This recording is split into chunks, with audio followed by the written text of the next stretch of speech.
नमस्कार। अरुणाचल समाचार में आपका स्वागत है। मैं हूं यारामता सिंह आंगू। आइए बुलेटिन में सबसे पहले देखते हैं मुख्य समाचार।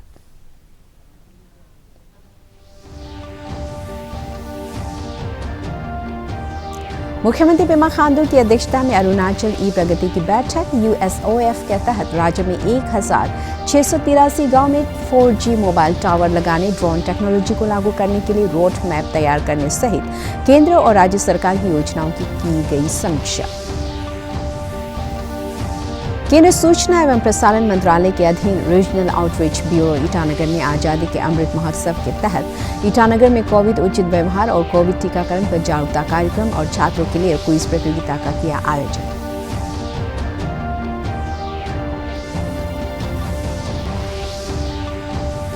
केंद्रीय जल शक्ति मंत्री गजेंद्र सिंह शेखावत ने पूर्वोत्तर राज्यों के जन स्वास्थ्य तकनीकी विभाग, ग्रामीण जल आपूर्ति और स्वच्छता विभाग के क्षेत्रीय सम्मेलन की अध्यक्षता।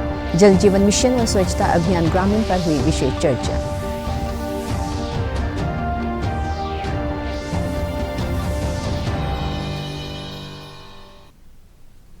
मुख्यमंत्री पेमा खांडू की अध्यक्षता में आज अरुणाचल ई प्रगति की बैठक में केंद्र और राज्य सरकार की योजनाओं की प्रगति की समीक्षा की गई।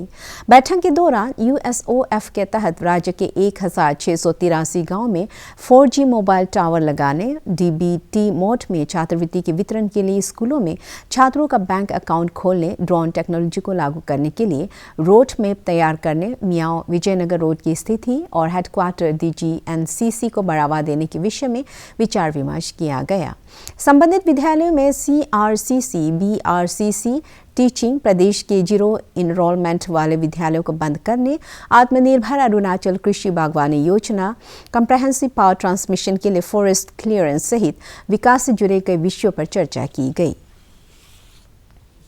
प्रधानमंत्री नरेंद्र मोदी ने कहा है कि वर्ष 2022-23 के बजट ने 21वीं सदी के भारत के विकास की गति शक्ति निर्धारित कर दी है।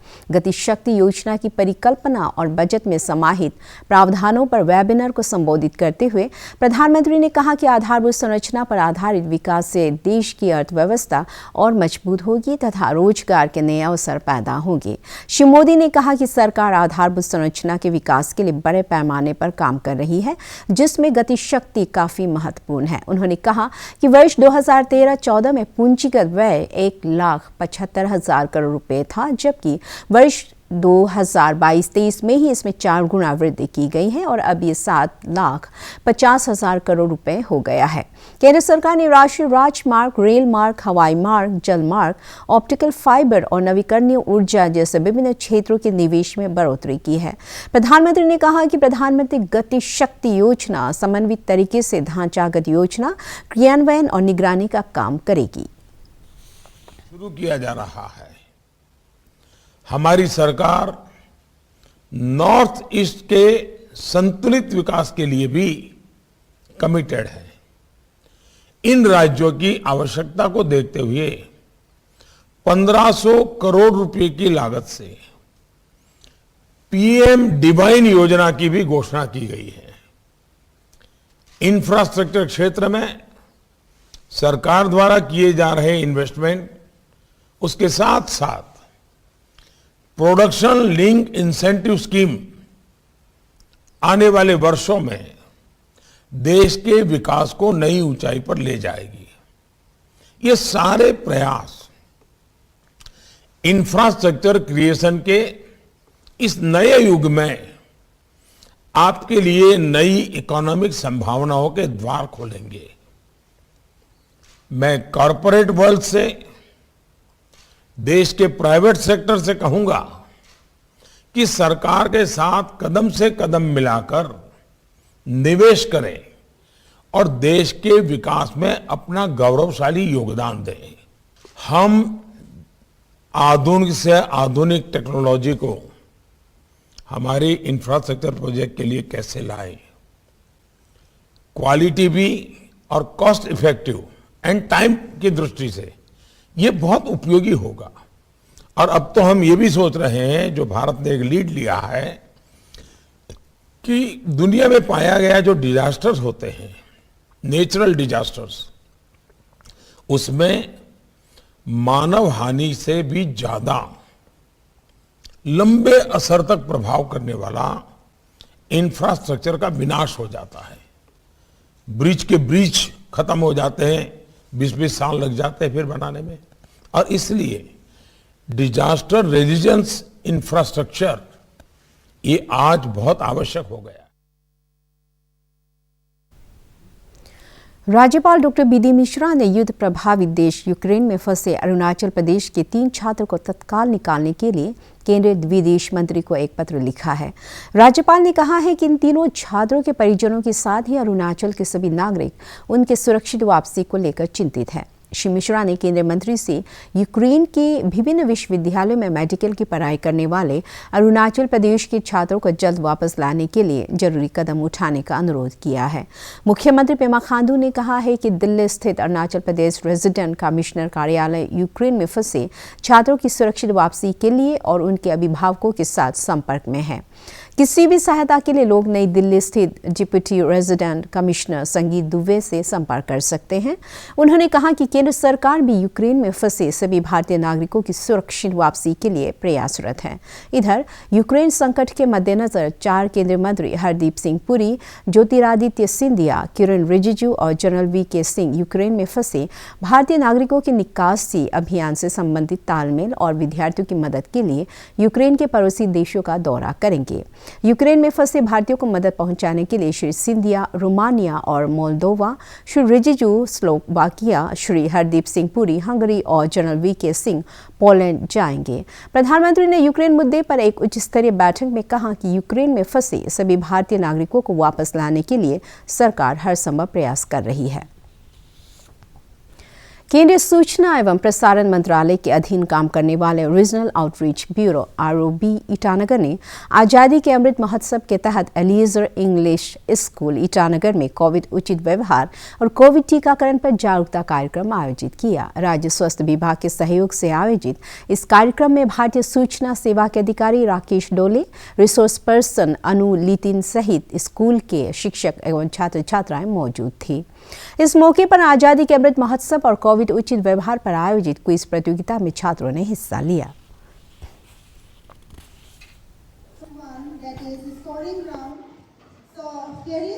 Dear children, on this very day, on 12 March 1930, Gandhiji has initiated the civil disobedience movement to honor and commemorate those freedom fighters who have given their life and death to bring independence for India. By doing so, the government is trying to honor all those freedom fighters. At the same time, the government also dedicating this Mahotsav to the people of India, making it as a Jan Mahotsav. केंद्रीय जल शक्ति मंत्री गजेंद्र सिंह शेखावत ने आज पूर्वोत्तर राज्यों के जन स्वास्थ्य तकनीकी विभाग, ग्रामीण जल आपूर्ति और स्वच्छता विभाग के क्षेत्रीय सम्मेलन की अध्यक्षता की। इसमें जल जीवन मिशन और स्वच्छता अभियान ग्रामीण पर विशेष चर्चा की गई। इस सम्मेलन में असम के जन स्वास्थ्य तकनीकी मंत्री रंजीत कुमार दास ने भी भाग लिया। मणिपुर विधानसभा चुनाव के पहले चरण का मतदान आज शांतिपूर्ण संपन्न हो गया। इस चरण में शाम 3 बजे तक 67% से अधिक मतदान की खबर है। 6 जिलों में 38 निर्वाचन क्षेत्रों के लिए आज वोट डाले गए। राज्य में 2 चरणों में चुनाव हो रहे हैं। स्वतंत्र और निष्पक्ष चुनाव के लिए सभी आवश्यक उपाय किए हैं। मतदान सुबह 7 बजे से दोपहर बाद 4 बजे तक चलेगा। राज्य में आज राष्ट्रीय विज्ञान दिवस है। यह दिन हर साल 28 फरवरी को रामन प्रभाव की खोज के स्मरण में मनाया जाता है। इस दिन भारतीय भौतिक विज्ञानी सर C.V. रामन ने रामन प्रभाव की खोज की घोषणा की थी। इस खोज के लिए उन्हें 1930 में नोबेल पुरस्कार से सम्मानित किया गया था। 1986 में भारत सरकार ने 28 फरवरी को राष्ट्रीय विज्ञान दिवस के रूप में मनाने की घोषणा की थी। यह दिवस मनाने का उद्देश्य विज्ञान के महत्व और आम जीवन में उसके उपयोग के संदेश का प्रसार करना है। इस वर्ष राष्ट्रीय विज्ञान दिवस का विषय है सतत विकास के लिए विज्ञान और प्रौद्योगिकी में समेकित दृष्टिकोण। प्रधानमंत्री नरेंद्र मोदी ने रविवार को मन की बात कार्यक्रम में विज्ञान दिवस के उपलक्ष्य में सभी अभिभावकों को बच्चों में वैज्ञानिक सोच विकसित करने के लिए छोटे छोटे प्रयास शुरू करने का आह्वान किया। इसके पीछे विज्ञान क्या है। अब वो मोबाइल फोन उपयोग करता है, कैलकुलेटर कैसे काम करता है, रिमोट कंट्रोल कैसे काम करता है, सेंसर क्या होते हैं, ये साइंटिफिक बातें इसके साथ साथ घर में चर्चा में होती है क्या? घर की रोजमर्रा की जिंदगी के पीछे क्या साइंस की वो कौन सी बात है जो ये कर रही है, इसको समझा सकते हैं। उसी प्रकार से क्या कभी हमने बच्चों को लेकर के भी आसमान में एक साथ देखा है क्या? रात में तारों के बारे में जरूर बातें हुई हो, विभिन्न तरह के कॉन्स्टेलेशंस दिखाई देते हैं, उनके बारे में बताएं।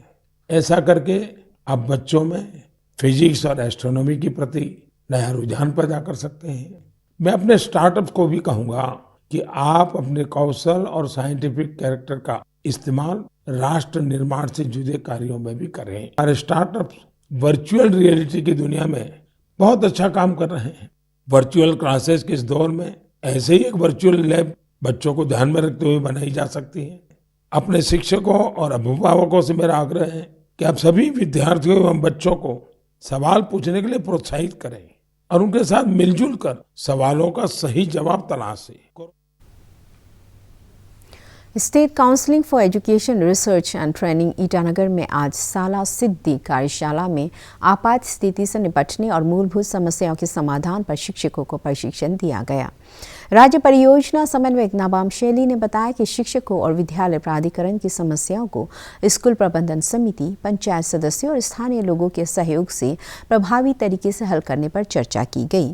कार्यशाला के दौरान विद्यालय में सुरक्षित और शिक्षा के अनुकूल माहौल बनाने के लिए बेहतर तालमेल पर भी चर्चा की गई। साला सिद्धि का मेन मकसद ये है कि वो स्कूल कैसे इवाल्यूएट होके स्कूल में कई प्रॉब्लम्स होता है, तो उस प्रॉब्लम्स को हम लोग डिस्ट्रिक्ट लेवल स्कूल लेवल में होता है, स्कूल लेवल में प्रॉब्लम्स को झेल के बैठता है, उसको हम लोग असर्टेन नहीं कर पाता है। स्कूल अथॉरिटीज़ जो स्कूल का वहाँ का हेड मास्टर्स है, वहाँ का टीचर इंचार्ज है, वो ऊपर उभर के नहीं बता नहीं पाता है। तो इसीलिए हम लोग उनके लिए एक ट्रेनिंग रखा है जिसमें कि स्कूलों को क्या कर सकता है, जो स्कूल को छोटा काम होता है। भारत का शानदार स्वाधीनता संघर्ष आधुनिक विश्व के महानतम संघर्षों में से एक है। दूरदर्शन समाचार द्वारा प्रसारित किए जा रहे हैं आज़ादी के सफर में आज हम बात करेंगे भारत के प्रथम राष्ट्रपति डॉक्टर राजेंद्र प्रसाद के बारे में।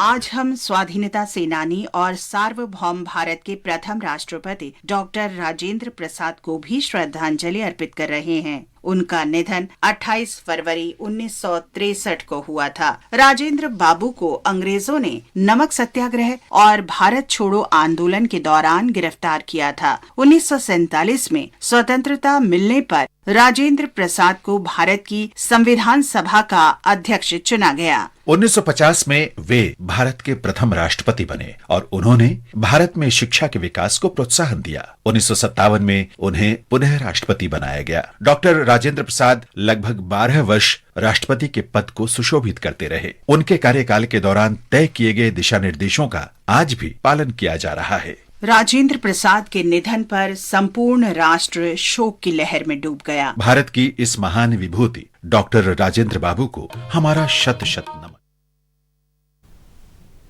लोअर सुबनसिरी जिले के जीरो में Arunachal Pradesh women welfare society द्वारा समाज में महिलाओं के अधिकार, NDPS एक्ट, कौशल विकास, स्वास्थ्य और स्वच्छता सहित कई महत्वपूर्ण विषयों पर एक दिवसीय कानूनी जागरूकता कार्यशाला आयोजित किया गया।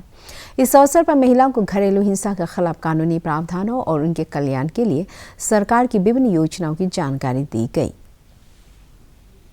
राज्य भर में 5 वर्ष की आयु तक के बच्चों को पोलियो का टीका लगाया जा रहा है। कुरुंग कुमे जिले में चल रहे राष्ट्रीय पल्स पोलियो टीकाकरण अभियान के तहत नजदीकी स्वास्थ्य केंद्र में स्थानीय लोग अपने बच्चों को पोलियो रोधी खुराक पिला रहे हैं। जिला प्रशासन और स्वास्थ्य विभाग द्वारा पोलियो टीकाकरण जागरूकता अभियान भी चलाया जा रहा है ताकि 100% लाभार्थियों को पोलियो टीका देने के लक्ष्य को पूरा किया जा सके। राष्ट्रीय पल्स पोलियो टीकाकरण अभियान के तहत तवांग जिले के सुदूर गांव मागो और लुगुथांग सहित कुल 99 टीकाकरण केंद्र पर बच्चों को पोलियो से बचाव के लिए खुराक पिलाई जा रही है। रूस के मॉस्को में आयोजित अंतर्राष्ट्रीय वुशु प्रतियोगिता में अरुणाचल प्रदेश के वुशु खिलाड़ियों ने देश का प्रतिनिधित्व करते हुए 6 मेडल हासिल किया है। केंद्रीय कानून मंत्री किरण रिजिजू और अरुणाचल ओलंपिक एसोसिएशन के अध्यक्ष शिक्षा मंत्री ताबा तेदिर ने रूस में पदक जीतने वाले राज्य के वुशु खिलाड़ियों को बधाई देते हुए कहा है कि इससे युवाओं को खेल क्षेत्र में जुड़ने के लिए प्रोत्साहन मिलेगा। विधायक तेची कासो ने कहा है कि राजधानी ईटानगर में जन आकांक्षाओं के अनुरूप बुनियादी सुविधाओं के विकास को प्राथमिकता दिया जा रहा है। जू रोड ईटानगर के पास अगम कॉलोनी के उद्घाटन समारोह को संबोधित करते हुए श्री कासो ने कहा लोगों से कि अतिक्रमण न करें, स्वच्छता को बनाए रखने और विकास कार्यक्रमों के अमल में सहयोग की अपील की।